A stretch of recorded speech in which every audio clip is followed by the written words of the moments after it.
Hi everyone, I am Dr. Srishti Punjani. I am a private dental practitioner at Coral Dental Delhi and I am also a fellow from the Royal College of Surgeons UK.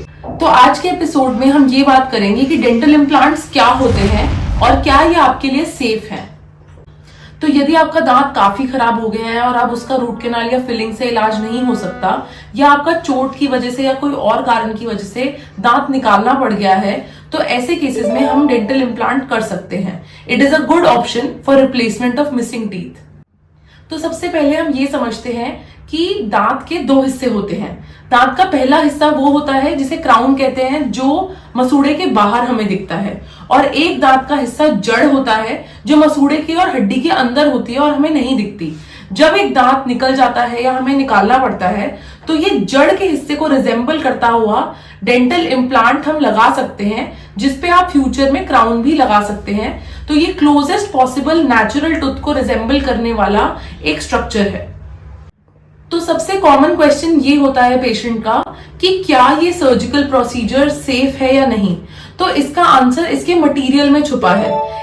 Dental implants titanium से बने होते हैं, जो कि एक Nobel metal है। Noble metals वो metals होते हैं जो हमारी बॉडी के साथ बिल्कुल भी रिएक्ट नहीं करते और हमें बिल्कुल सेफ फील कराते हैं। जैसे कि जो स्टेंट्स बनते हैं हार्ट के लिए या ब्रेन के लिए, वो भी लगभग इसी मटेरियल की कॉम्पोजिशन के अराउंड बनते हैं। तो अगर ये डेंटल इम्प्लांट आपकी बोन के अंदर इंसर्ट किया जाता है तो ये आपकी बॉडी के लिए एकदम सेफ है।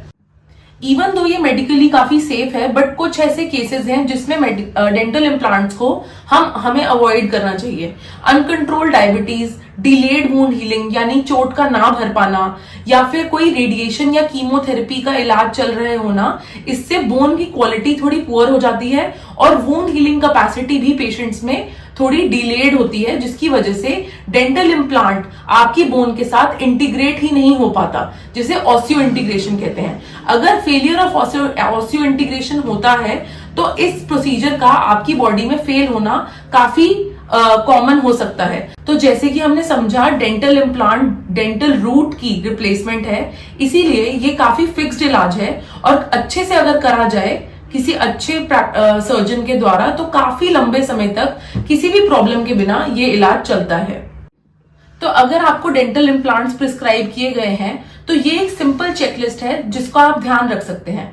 सबसे पहला है सीबीसीटी कराना। सीबीसीटी एक छोटा सीटी स्कैन होता है दांतों के लिए, जिससे हम एक रियल टाइम सिमुलेशन देख सकते हैं इम्प्लांट की। सेकेंड, आपको अपना ब्लड प्रोफाइल जिसमें ब्लीडिंग टाइम और क्लॉटिंग टाइम आता है ये भी करा लेना चाहिए। अपना एलएफटी, अगर आप बहुत लंबे टाइम से मेडिकेशन पे रहे हैं तो एलएफटी कराना भी एक अच्छा आइडिया हो सकता है। और चौथा, अपनी शुगर प्रोफाइल जरूर चेक कराइए। नो मैटर आपकी क्या एज है, उसके बावजूद भी अपनी शुगर प्रोफाइल चेक करवाने के बाद ही इस प्रोसीजर को करवाइए। तो डेंटल इम्प्लांट की बहुत अलग अलग वेराइटीज होती हैं, कॉस्ट होती हैं। तो काफी सारे पेशेंट्स कहते हैं कि इधर डेंटल इम्प्लांट 20,000 का हो रहा था, उधर 45,000 का हो रहा था, उधर 60,000 का हो रहा था। तो एक्चुअली ये प्राइस डिफरेंस आता है because of the differences in the brands and qualities and कितना प्रोसीजर आपके अंदर करना है। यदि आपके अंदर बोन ग्राफ्टिंग या एडिशनल मेम्ब्रेन प्लेसमेंट की रिक्वायरमेंट है तो कॉस्ट में वेरिएशन आ सकता है। ऑल्सो आप इम्प्लांट के ऊपर कौन सा क्राउन चूज करते हैं उससे भी कॉस्ट में एक वेरिएशन आ सकती है। इसके अलावा it's very important as a patient अपने पूरे डेंटल इम्प्लांट की डिटेल्स को डॉक्यूमेंट करके रखना, उसका साइज, उसका डायमीटर, उसमें कौन सा ब्रांड यूज हुआ है, सो दैट आप इंटरनेशनली किसी और प्रैक्टिशनर से भी इस प्रोसीजर के फेल होने पे, या अगर आपको कभी इंटरनेशनली कभी ये चेक करवाना पड़े या कभी एमआरआई के लिए आपको ले जाया जाए तो आप इसको डिस्क्लोज कर सकें, क्योंकि ये एक ऐसा प्रोसीजर नहीं है जो आप बार बार रिपीट करवाएंगे। तो अपने पास सारी डिटेल्स होना बहुत ही इंपॉर्टेंट है।